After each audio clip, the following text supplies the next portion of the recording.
आशा Dave, retired higher secondary teacher हूँ। मेरी उम्र 70 साल की है, 70 ईयर्स। और मुझे इस कम्युनिटी में आए 5 महीना हुआ। जब से मैंने इस कम्युनिटी के बारे में सुना था, तो मुझे भी लगा कि मुझे इस कम्युनिटी के पास जाना चाहिए, उसकी शरण लेना चाहिए, क्योंकि मैं आर्थराइटिस से और थोड़ा वेट लॉस करना चाहती थी, आर्थराइटिस से पीड़ित थी। तो दोनों के लिए मुझे बहुत अच्छा रिजल्ट मिला। और यहाँ पे जो सिखाया गया उसको फॉलो करके मैं यहाँ तक पहुंची हूँ। तो 10.5 किलो वेट मैंने लॉस कर दिया 4 महीने में, और बहुत अच्छा फील हो रहा है। अपने कामकाज में भी मैं खूब खूब उत्साहित रहती हूँ, स्फूर्तिवत रहती हूँ। मुझे थकान बहुत कम लगती है, और पैरों में भी अब बहुत ज्यादा राहत हो रही है। तो थैंक यू कम्युनिटी। और जब जब यहाँ पे कोई विचार प्रस्तुत किया जाता है कोई व्यक्ति द्वारा, तो उसको भी सुन के बहुत अच्छा लगता है, बहुत जानने को मिलता है। कई जानकार लोग यहाँ पे आते हैं और अपने बारे में बात करते हैं, उन्हें जो सीखा है सुना है उसके बारे में बात करते हैं, तो बहुत अच्छी जानकारी मिलती है। वैसे भी मैं पढ़ने की बहुत शौकीन हूँ। रीडिंग मेरा प्रिय शौक रहा है, और मैं खाली समय में पढ़ती ही रहती हूँ। तो पहले से ही ये लगाव रहा।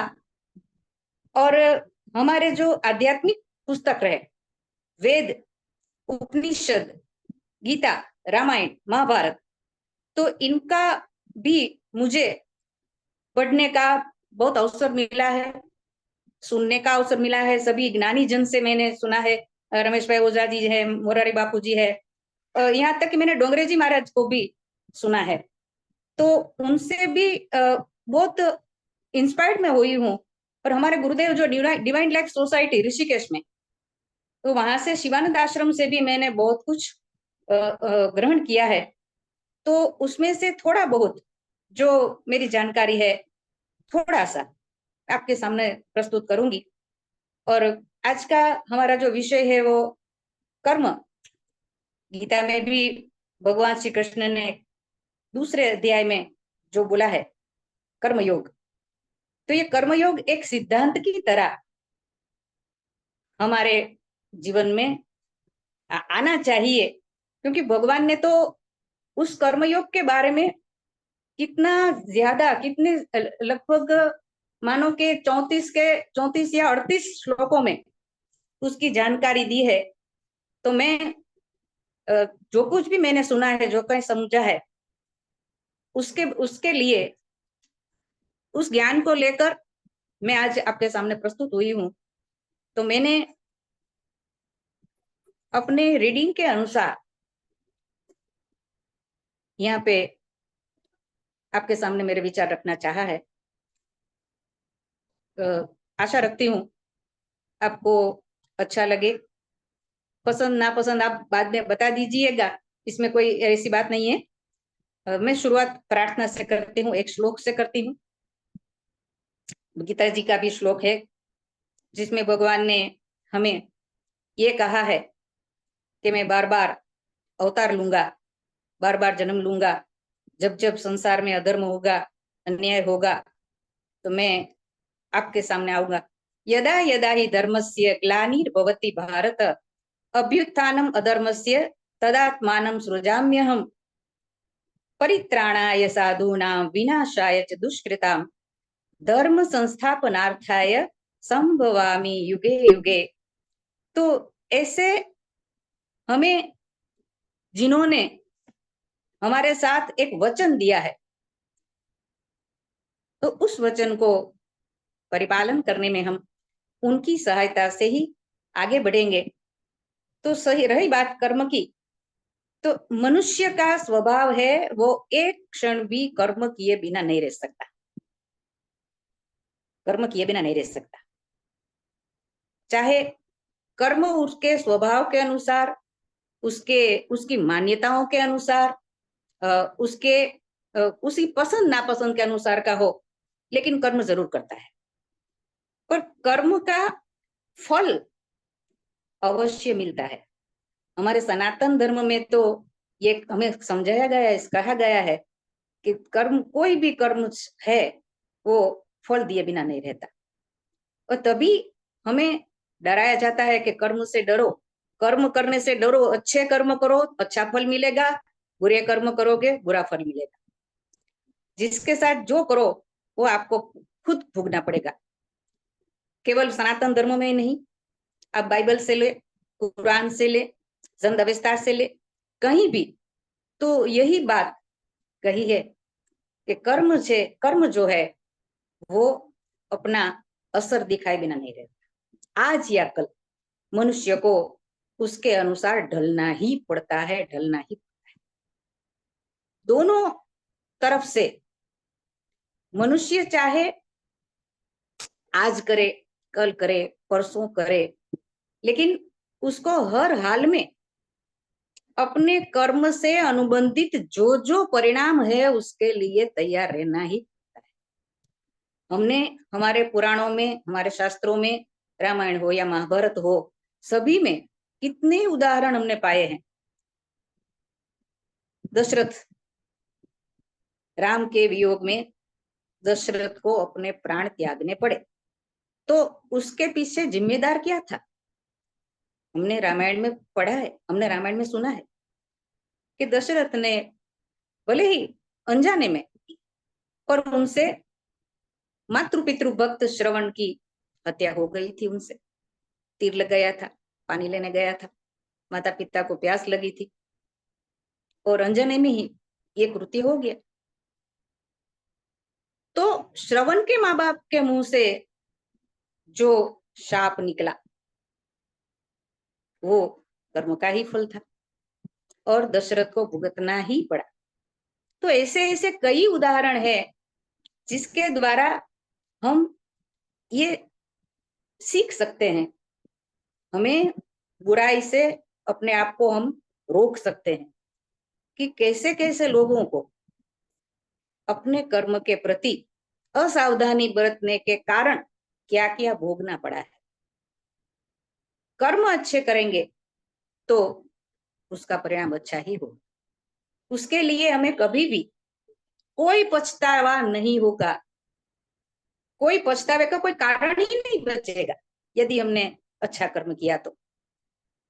कृष्ण, भगवान कृष्ण गीता में क्या कहते हैं कि जो काम आप करो वो यदि बिना आसक्ति के करते हो, किसी मोह के वश नहीं, किसी राग के वश नहीं, तो आपको वो कर्म अच्छा ही सुकृत फल देगा। सुकृत, अच्छी तरह से जो किया है वो सुकृत है, तो सुकृत है तो उसका फल भी सुकृत ही होगा। महाभारत में भी कितने ही उदाहरण हमने देखे हैं, अच्छे बुरे। और अभी अभी के जमाने में भी हमारे आसपास भी दुनिया में हम देखते हैं कि कैसे कैसे लोग क्या क्या करके क्या पाते हैं। कोई कैसे नाम कमाता है, कोई कैसे नाम कमाता है, तो सबके पीछे कर्म ही रहता है। कर्म के बिना कोई मनुष्य रह नहीं सकता और कर्म के अनुसार ही उसका जीवन है वो ढलता है। कर्म के अधीन रह के मनुष्य ने अपने आप में जो कुछ भी पाया है, अपने आप में जो कुछ भी सिद्ध किया है, वो उसके अंदर में तो जो न जो आपने देखना चाहिए हमें, तो वो कर्म ही रहा है। इसके बिना जीवन की कोई सार्थकता नहीं है। 3 प्रकार के, सात्विक, राजसी, तामसी, 3 प्रकार के कर्म होते हैं। सात्विक जो है वो दूसरों के प्रति दया भाव से, प्रेम भाव से, किसी प्रकार की अपेक्षा न रख के जो किया जाता है वो सात्विक कर्म। राजसिक है, उसमें अहंकार, अपना अहंकार और अपना स्वार्थ, इसके वश जो काम होता है वो राजसिक कर्म होता है।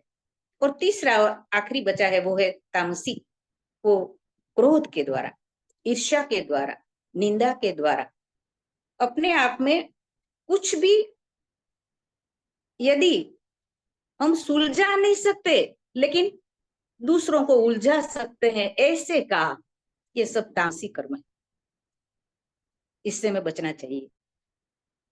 सत्व रजस तम तीनों ऐसे सद्गुण है, ऐसे गुण है कि किसका क्या असर होगा, ये सोच के हमें करना चाहिए। हम जब जब हमारे अभ्यास क्रम में कई बार ऐसे भी लेसन हमें सिखाए गए हैं कि जिससे हमें ये बोधपाठ मिलता है कि क्या करो क्या न करो। कर्म किया जा फल की चिंता मत कर तो इंसान, जैसे कर्म करेगा वैसे फल देगा भगवान, आपको वैसा ही मिलेगा जैसा आप करेंगे। तो अपने कर्म के प्रति हमको इतने होशियार रहना है, इतना सावधान रहना है कि हम अपने कर्म से किसी को भी आहत न करें, किसी को भी दुखी न करें। हमारे कर्म कर्म तीन प्रकार, मन वचन मनसा वाचा कर्मणा। मन से भी होता है, किसी के प्रति आप खराब विचार करो तो वो मानसिक अकर्मणीयता है। किसी के प्रति आप प्रेम भाव से करुणा भाव से यदि पेश आते हो तो वो अपना वाचिक प्रभाव। और कर्म यदि आप दूसरों के प्रति ईर्ष्या भाव रख के, अहंकार का भाव रख के, किसी को नुकसान करवाने के विचार से यदि करते हो तो वो कर्म अकर्म बन जाता है। खुद भगवान ने गीता में यही कहा है कि मैं कुछ भी नहीं करता और मैं सब कुछ करता हूं, मई सर्वाणी कर्माणी। खुद कृष्ण भगवान ने कहा कि लोग मुझे ये कहते हैं कि आप ये करो, आप, मैं कुछ नहीं करता, मुझे कुछ करना भी नहीं है, लेकिन लोग जो करते हैं उसके प्रति मेरा समभाव, मेरा सद्भाव और मेरा हमेशा का संतुलन वो रहेगा, क्योंकि इसकी तुलना उनके हाथ में। किसके प्रति कितना झुकना, किसके प्रति कितना नहीं झुकना, किसको क्या देना है किसको क्या नहीं देना है, सब उनके हाथ में है। तो ईश्वर ने ये एक अलग ही भाव अपने पास रखा है और हम उनको अनुसरण करके अपने आप को धन्य कर सकते हैं। तो कृष्ण भगवान के मतानुसार, भगवान श्री राम के मतानुसार यही सिद्धांत पाया गया है कि कर्म फल मनुष्य को कभी छोड़ता नहीं। जैसा कर्म करोगे वैसा फल पाओगे, जैसी करनी वैसी भरनी, हमारे यहाँ कहावत भी है। तो ऐसे ऐसे काम से क्यों ना सद्भाव से काम करे, क्यों ना प्रेम भाव से काम करे, क्यों ना दया भाव से काम करे, ताकि हमारा एक अचीवमेंट, समाज के प्रति जो हमारा एक फर्ज बनता है वो हम अदा करें। क्योंकि जीवन जो है वो हम अपने आचरण के अनुसार जीते हैं, मृत्यु है वो समय पर निर्भर है, लेकिन यहाँ से जाने के बाद हमें किसी की याद में रहना है तो वो सब हमारे कर्मों पर निर्भर है। किसी तरह से ऐसे काम कर जाएं, किसी तरह से हम ऐसे सद्भाव से लोगों के प्रति बरतें, सबके साथ जुलमी के रहें, तो शायद दुनिया में हमारे पीछे भी एक सद्भाव ही प्रकट होगा, होगा ही होगा, ये निश्चित बात है। तो मैं कर्म के बारे में इतना, मेरा जो कहना था मुझे किया, मैंने कहा है। आपको जैसा लगा, जैसे लगा मैं नहीं जानती, लेकिन कर्म के प्रति हमें सावधान तो अवश्य ही रहना चाहिए। और एक वस्तु का हमें आज ही निश्चय कर लेना चाहिए कि मैं जो भी करूंगा, मैं जो भी करूंगी वो सत्कार्य होना चाहिए, वो किसी के अच्छे के लिए होना चाहिए, जो समाज के लिए उपयोगी होना चाहिए, वो ऐसा होना चाहिए कि एक मिसाल बन सके। जीवन की एक मिसाल बन सके, समाज के लिए एक मिसाल बन सके। तो आज बस मैं इतना ही कहना चाहती हूँ, आपका ज्यादा समय नहीं लूंगी। अंत में भी एक प्रार्थना हम सबकी ओर से। ओम सर्वेषां स्वस्तिर्भवतु, सर्वेषां शांतिर्भवतु, सर्वेषां पूर्णं भवतु, सर्वेषां मंगलं भवतु, सर्वे भवन्तु सुखिनः, सर्वे सन्तु निरामया, सर्वे भद्राणि पश्यन्तु, मा कश्चित् दुःखभाग् भवेत्। असतो मा सद्गमय, तमसो मा ज्योतिर्गमय, मृत्योर्मा अमृतं गमय। ओम शांति शांति शांति।